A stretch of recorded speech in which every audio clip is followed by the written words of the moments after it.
উপস্থিত গণপ্রজাতন্ত্রী বাংলাদেশ সরকারের মাননীয় প্রধানমন্ত্রী, উপস্থিত defence adviser, principal secretary, senior military officials and officials from the Prime Minister's office, Senior Secretary, Home Ministry, Inspector General of Police এবং পুলিশের সকল ঊর্ধ্বতন কর্মকর্তাবৃন্দ, সকল পর্যায়ের কর্মকর্তাবৃন্দ, প্রিয় সহকর্মী, উপস্থিত সুধীবৃন্দ, আসসালামু আলাইকুম ওয়া রাহমাতুল্লাহ।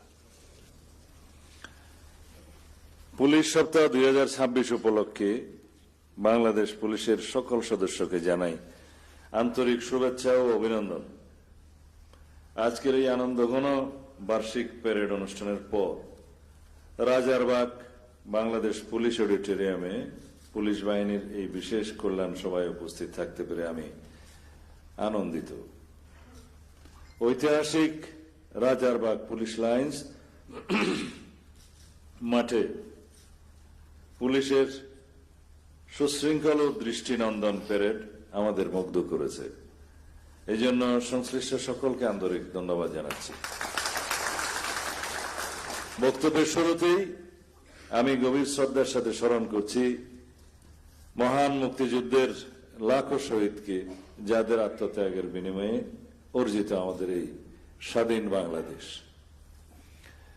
আমি শ্রদ্ধার সাথে স্মরণ করছি বহুদলীয় গণতন্ত্রের প্রবর্তক শহীদ রাষ্ট্রপতি জিয়াউর রহমানকে, যিনি মহান স্বাধীনতার ঘোষণা সহ সময়োপযোগী নেতৃত্ব দিয়ে দেশকে মুক্ত করেছেন, উন্নত করেছেন।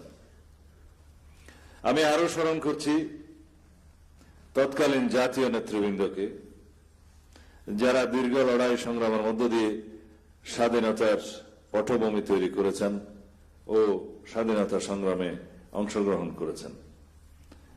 আমি শ্রদ্ধার সাথে আরো স্মরণ করছি 2024-এর ছাত্র গণ অভ্যুত্থানের সকল শহীদকে, যাদের আত্মত্যাগের বিনিময়ে মুক্ত হয়েছে আজ গণতন্ত্র।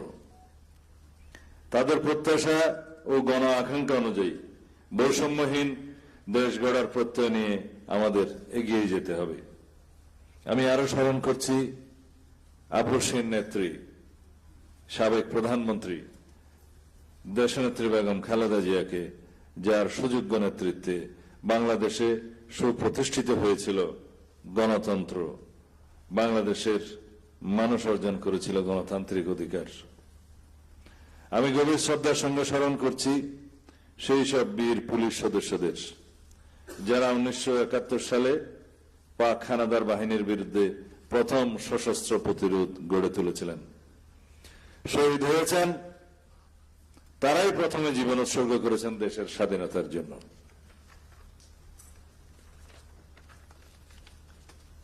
মাননীয় প্রধানমন্ত্রী শহীদ রাষ্ট্রপতি জিয়াউর রহমানের 19 দফা রাষ্ট্র দর্শন, সাবেক প্রধানমন্ত্রী দেশনেত্রী বেগম খালেদা জিয়ার ভিশন 2030 এর ধারাবাহিকতায় সবার আগে বাংলাদেশ স্লোগানকে সামনে রেখে বিএনপির নির্বাচনী ইশতেহারের অন্যতম গুরুত্বপূর্ণ বিষয় হল সর্বস্তরে আইনের শাসন প্রতিষ্ঠা করা, মানবিক মূল্যবোধ ও মর্যাদা পুনঃপ্রতিষ্ঠা এবং গুম, খুন, বিচার বহির্ভূত হত্যাকাণ্ড ও অমানবিক শারীরিক ও মানসিক নির্যাতনের অবসান ঘটানো বর্তমান সরকারের অন্যতম নির্বাচনী প্রতিশ্রুতি।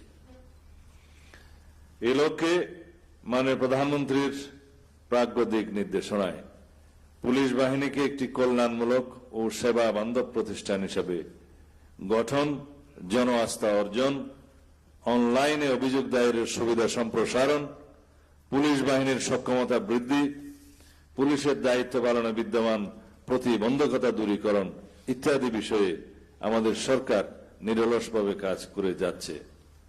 মাননীয় প্রধানমন্ত্রী, বাংলাদেশ পুলিশের অপারেশনাল কার্যক্রম, ট্রাফিক ব্যবস্থাপনা এবং অন্যান্য কার্যক্রমে স্বচ্ছতা বাড়াতে বডি অন ক্যামেরা ব্যবহার করা হচ্ছে। জাতিসংঘের মানদণ্ড অনুযায়ী ন্যূনতম বল প্রয়োগ নীতি বিষয়ে পুলিশ ট্রেনিং সেন্টার সমূহকে পুলিশ সদস্যদের প্রশিক্ষণ প্রদানের কার্যক্রম গ্রহণ করা হচ্ছে। পর্যটকদের নিরাপত্তা নিশ্চিত করার লক্ষ্যে টুরিস্ট পুলিশের সক্ষমতা বৃদ্ধিতে কার্যক্রম গ্রহণ করা হচ্ছে। পুলিশ ভেরিফিকেশন সহ অন্যান্য সেবা প্রদান দ্রুততার সাথে সম্পন্ন করার কার্যক্রম চলছে।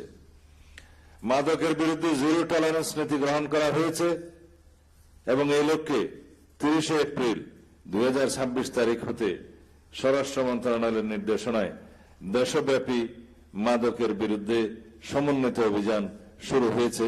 মব কালচারের অবসানের লক্ষ্যে কঠোর ব্যবস্থা গ্রহণ করা হয়েছে।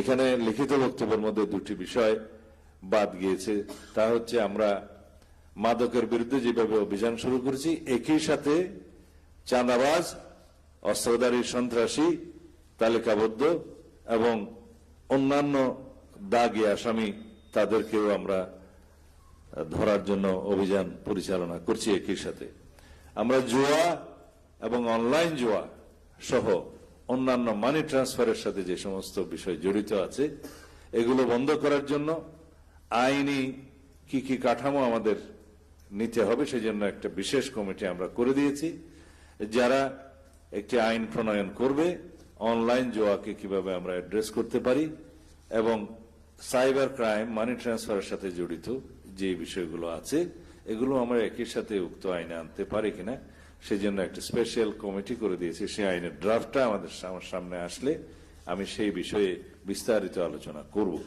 কারণ সময় পাল্টাচ্ছে, পৃথিবী এগিয়ে যাচ্ছে, ইন্টারনেটের দুনিয়া, এখন ক্রাইমের ধরনও পাল্টিয়েছে। সুতরাং আমরা পুরনো আইন দিয়ে এখন আর চলতে পারবো না এবং নতুন আইন প্রণয়নের সাথে সাথে এগুলো কিভাবে আমরা অ্যাড্রেস করতে পারি সেজন্য দরকার হলে আমরা অন্যান্য দেশের এক্সপেরিয়েন্সও গ্রহণ করব।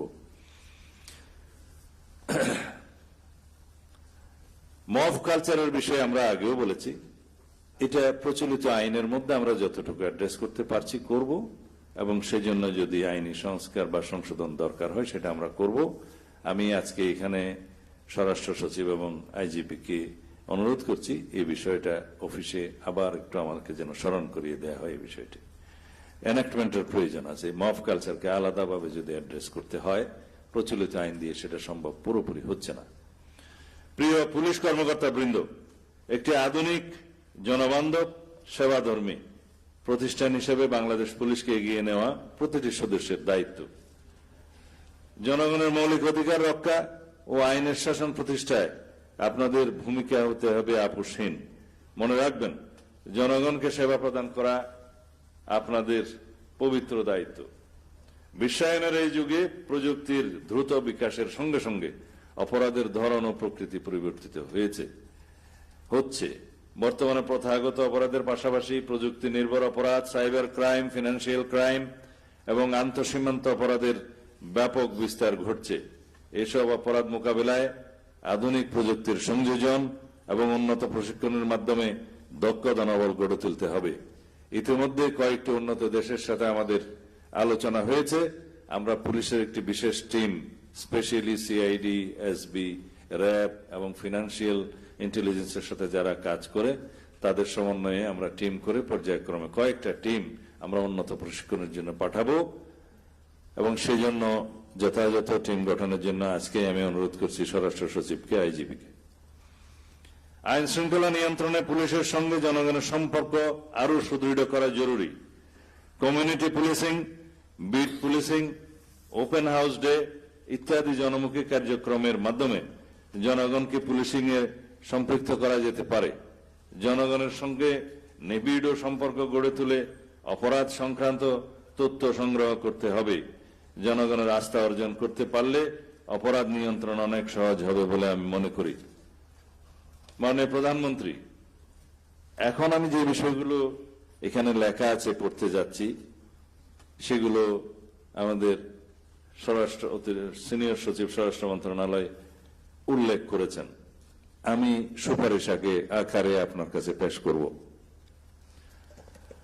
পুলিশিং কার্যক্রম আরো গতিশীল ও কার্যকর করতে অতিরিক্ত কর্মঘণ্টার দায়িত্ব পালনকারী পুলিশ সদস্যদের জন্য ভাতা প্রদান গুরুত্বপূর্ণ, যা তাদের মনোবল ও সেবার মান উন্নয়নে সহায়ক হবে। এই ওভারটাইম প্রদানের বিষয়টি বিবেচনা করার জন্য আমি মাননীয় প্রধানমন্ত্রী আপনাকে আবেদন করছি। দীর্ঘ কর্মঘণ্টা ও অধিক কর্মচাপ বিবেচনায় পুলিশ সদস্যদের শারীরিক ও মানসিক স্বাস্থ্য সুরক্ষায় কেন্দ্রীয় ও বিভাগীয় হাসপাতালকে সুযোগ সুবিধা বৃদ্ধিপূর্বক আরো আধুনিক ও যুগ উপযোগী গড়ে তোলা প্রয়োজন। এই বিষয়ে পুলিশ সদস্যদের উদ্দেশ্যে বলছি, ইতিমধ্যে আমরা ইনস্ট্রাকশন দিয়েছি, মাননীয় প্রধানমন্ত্রী আমাদের সে আবেদন মঞ্জুর করেছেন। আমরা বিভাগীয় এবং কেন্দ্রীয় পর্যায়ে আপনাদের পুলিশ হসপিটাল যেগুলো আছে বিদ্যমান সেগুলোকে আরো উন্নয়ন করা এবং প্রয়োজনে আলাদা ইউনিট করা। তিনি এই অনুমোদনটা সদয় হয়ে দিয়েছিলেন। আজকে আপনারা হয়তো অফিসিয়ালি রিকোয়েস্ট করেছেন, তিনি এটা আগামী বাজেটে কিভাবে অন্তর্ভুক্ত করা যায় সেজন্য প্রয়োজনীয় ব্যবস্থা গ্রহণের জন্য আমি সুপারিশ করছি মাননীয় প্রধানমন্ত্রী। মাঠ পর্যায়ের সদস্যদের মোটরসাইকেল সরবরাহ সীমিত হওয়ায় এসআই ও এএসআইদের জন্য সুদমুক্ত ঋণের মাধ্যমে মোটরসাইকেল ক্রয়ের সুযোগ সৃষ্টি করা যেতে পারে, যে বিষয়টি উল্লেখ করেছেন স্বরাষ্ট্র সচিব। সেই বিষয়টা এতদিন কেন পূর্ণ হয় নাই সেই জন্য আমার কাছে অবাক লেগেছে। কারণ কর্মকর্তা পর্যায়ে ইতিপূর্বে সরকার, আমি উল্লেখ করতে চাই না, গাড়ির জন্য অনেক বেশ 35 লক্ষ টাকা, খুব সম্ভবত 35 লক্ষ টাকা হতে পারে, 30 লক্ষ টাকা ঋণ পুলিশ বাহিনী পায় না। আচ্ছা, এখন আপাতত না পেলে হবে, পুলিশ বাহিনীও পায় না, কিন্তু সিভিল অফিসাররা 30 লক্ষ টাকা সম্ভবত লোন পায়। সেটা মাননীয় প্রধানমন্ত্রী কৃচ্ছতা সাধারণের জন্য ইতিমধ্যে এটা স্থগিত করেছেন। সুতরাং অফিসারগণ একটু এই বিষয়টা মনোযোগ দিবেন। এসআই ও এসআইদের জন্য সুদমুক্ত ঋণের মাধ্যমে মোটরসাইকেল ক্রয়ের সুযোগ সৃষ্টি করাটা, এটা আমি জোর সুপারিশ করছি মাননীয় প্রধানমন্ত্রী। এটা আমাদের দায়িত্ব পালনের জন্য এবং তাদের কর্মদক্ষতা উৎসাহ বৃদ্ধির জন্য সহায়ক হবে। মিনিস্টার সাহেব, এখানে একটি বিষয় আছে, আমি যারা এটা চাচ্ছেন অবশ্যই ভ্যালিড রিজন আছে সুদমুক্ত এই সহযোগিতা চাওয়ার জন্য, মোটরসাইকেল কেনার জন্য। তবে এখানে বোধহয় একটা নৈতিক বিষয় যদি আমরা বিবেচনা করি, বিষয়টি হচ্ছে আমরা ব্যবস্থা করবার চেষ্টা অবশ্যই করব যাতে এই সমস্যাটা অ্যাড্রেস করা সম্ভব হয়। বাট আমরা কৃষককে, যখন যে কৃষক মাঠে কষ্ট করছে সেই কৃষককে আমরা সুদ সহ লোন দিচ্ছি। আমাদের পরিবারের মধ্যে কেউ না কেউ কৃষক আছে, আর আমরা গাড়িটা যখন ক্রয় করছি বা গাড়িটা ক্রয় করার জন্য যাদেরকে সুযোগ দিচ্ছি তাদেরকে সুদ মুক্ত দিচ্ছি। বাংলাদেশের প্রেক্ষাপটে কতটুকু এটা নৈতিক হতে পারে এই বিষয়টা একটু আমাদেরকে বোধহয় বিবেচনা করা প্রয়োজন। তবে মোটরসাইকেলটা হলে অবশ্যই পুলিশ বাহিনীর সদস্যদের কাজ করতে সুবিধা হবে, অফিসিয়াল কাজ করতে সুবিধা হবে। সেটার জন্য নিশ্চয়ই আমরা চিন্তা ভাবনা করে উপায় কোনো না কোনো একটি বের করতে পারবো নিশ্চয়ই, ইনশাল্লাহ। ধন্যবাদ মাননীয় প্রধান। উপর যাতে চাপ সৃষ্টি না হয় সার্ভিস চার্জটা আপনি নির্ধারণ করে দিতে পারেন। জি, একটা উপায় বের করে দিতে পারেন। মাননীয় প্রধানমন্ত্রী যথাযথ পরিকল্পনা, আধুনিক প্রযুক্তির ব্যবহার, পেশাগত দক্ষতার উন্নয়নের মাধ্যমে বাংলাদেশ পুলিশকে একটি বিশ্বমানের জনমুখী ও কার্যকর আইন শৃঙ্খলা রক্ষাকারী বাহিনীতে পরিণত করা সম্ভব। আমরা আশা করি পুলিশ সপ্তাহ 2026 উপলক্ষে গৃহীত নতুন উদ্যোগ ও কর্মপরিকল্পনার মাধ্যমে বাংলাদেশ পুলিশ আরো দৃঢ়তার সঙ্গে সামনে এগিয়ে যাবে। মাননীয় প্রধানমন্ত্রী, আপনার ব্যস্ত সময়ের মাঝেও মূল্যবান সময় দেওয়ার জন্য বাংলাদেশ পুলিশের পক্ষ থেকে আপনাকে আন্তরিক ধন্যবাদ ও কৃতজ্ঞতা জানাচ্ছি। কয়েকটা বিষয় যেগুলো আপনাদের বিভিন্ন স্তরের পুলিশ কর্মকর্তা এবং পুলিশ সদস্যদের মধ্য থেকে উঠে এসছে, আমি মাননীয় প্রধানমন্ত্রীর সাথে আলাপ করে নিয়েছি কোন কোন বিষয়গুলো আমরা সুপারিশ করতে পারি মাননীয় প্রধানমন্ত্রীর সুবিবেচনার জন্য। তার মধ্যে একটা হচ্ছে, যারা কনস্টেবল, একজন মহিলা কনস্টেবল বক্তব্য দিয়েছেন, কনস্টেবল থেকে রিটায়ারমেন্ট হওয়ার সময় যদি কনস্টেবলই থেকে যায় সেটা তাদের অবশ্যই মনে কষ্ট পাওয়ার কথা। সেই ক্ষেত্রে এক ধাপ উপরে অনারারি এএসআই দেওয়া এবং এএসআই হিসেবে যারা রিটায়ার করছে তাদেরকে অনারারি সাব ইন্সপেক্টর দেয়া, এই বিষয়টি মাননীয় প্রধানমন্ত্রী কোনো আর্থিক সংশ্লেষ তেমন থাকবে না। সেটির সাথে আমি একমত।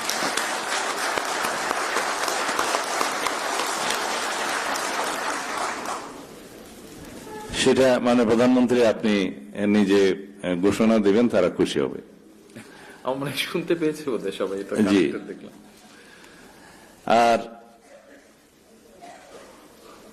রেভিনিউ বাজেট থেকে ডেভেলপমেন্ট বাজেটের কাজ মানে ডেভেলপমেন্ট করার যে গাইডলাইনটা আছে রেভিনিউ এক্সপেন্ডিচার করার, সেটা এখানে বিস্তারিত না বললেও হতো, কারণ আমরা পুলিশের কোনো কার্যক্রমকে বাধাগ্রস্ত করতে চাই না, চাওয়া উচিত নয়।